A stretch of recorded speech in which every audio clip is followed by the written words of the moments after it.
พี่น้องเอ้ยสำหรับคนเท่านี้นี่เกิดเจ็บตายยิงหรือไส้กระดังกันพ่อดามคนผู้ง่างคนผู้หายกระตายไปบริยดอกหัวงอกหัวดำแท้กระตายเสียงเป็นบ่ยั่งสิ่งที่เหลืออยู่ทางคือความสัวกับความดีเว้าให้แม่นอีหลีคือบาปกับบุญสิซอยขึ้นเกิดคำไผผู้ทำบุญสร้างทางยางกับเป็นดีหนอไผผู้ทำกรรมไว้กับทุกให้ลำบากเข็นเพิ่นจะไปพากันทำบุญสร้างกุศลทานเอาไว้แน่ตักบาตรได้อยากน้ำต่างผ่าพระเมียรไต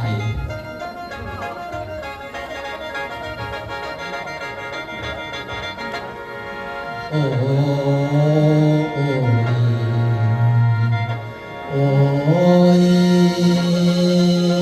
ละน้องละปุ่นเอ้ยปุ่นที่พ่อวิเศษเคยสร้างขอให้เป็นหนทางได้พ่อวิเศษได้เที่ยวทองขึ้นสวรรค์อยู่ของน้องอยู่เมืองฟ้าอ่อนมิมานสาเด้อพ่อโอ้ยนอโอ้ยนาโอ้ยละนาเรือบัดนี้ผมสิได้รับรองทรงดวงวิญญาณพ่อวิเศษน้ำวงศาสู่วิมานขันเมืองกวงขอความดีที่พ่อตักตวงไว้ทำบุญบ่ได้ขาดตักบาตรได้อยากน้ำเล่นเศร้าอยู่บ่เศร้าปัดนี้สิได้เบ้าภาคพื้นประวัติพ่อวิเศษน้ำวงศาหรือว่าตาแอวผู้ไว้สนบรรพชนเป็นคนกำเนิดเพียงเฮานี่มีนายซุ้มเป็นพ่อแม่ซื้อนางมันนางวงศา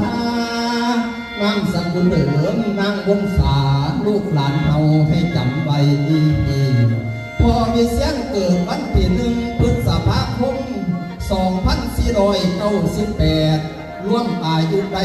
70 ปี 4 เดือนกับ13 มื้อไผสิซื้อเลขให้คือเอา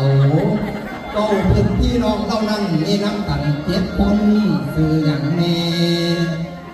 1พอเสงเดือนน้ำวงศาบ้านก้างป่าพึ่งเสียชีวิต5 กันยาเค10 กว่ามื้อผ่านมานี่พ่อเอ้ย2นั่งท้องเรียนหุยมาหรือว่าเป็นแม่เต่าเสียงเต่าผู้หญิงเบาบนเอวล้ำ3นั่งหมูเคียมอดแก้วหรือว่าแม่โอบ้านกำเนิดเพชรนี่แล้วไปเฮาให้จำจือ4นายวิเศษน้ำวงศาผู้ไว้สนในวันนี้5นายบุญสิทธิ์น้ำวงศาข้าราชการบำนาญโรงพยาบาลเอ้ยเกษียณมาหลายปีแล้ว6นายโควิดน้ำวงศาข้าราชการผู้เกษียณอายุแล้วคือดำดังกัน7น้องสาวหลานั้นซื้อว่านั่งคำคิดบุตรปาละข้าราชการมหาวิทยาลัยราชภัฏเอ้ยพ่อแม่เอ้ยให้จำไว้นี่ล่ะไทยซุ้มเสือน้ำวงศาลูกหลานเอ้ยจำไว้แน่แม่นสิเบิดพ่อเบิดแม่เบิดตาวิเศษไปแล้วลูกหลานเอ็นหล่นอย่าไล่ล่างบอกห่างกันการศึกษาพ่อวิเศษนั้นจบสั้นประถม4จากโรงเรียนบ้านกับเมืองเพชรเท่านี่พ่อ4แพ่อีพ่อเฮาชีวิตครอบครัวพ่อวิเศษนั้นสมรสกับนางแพ่งศรีน้ำวงศามีบุตรบุตรี2 คนลายนามดังนี้1นาง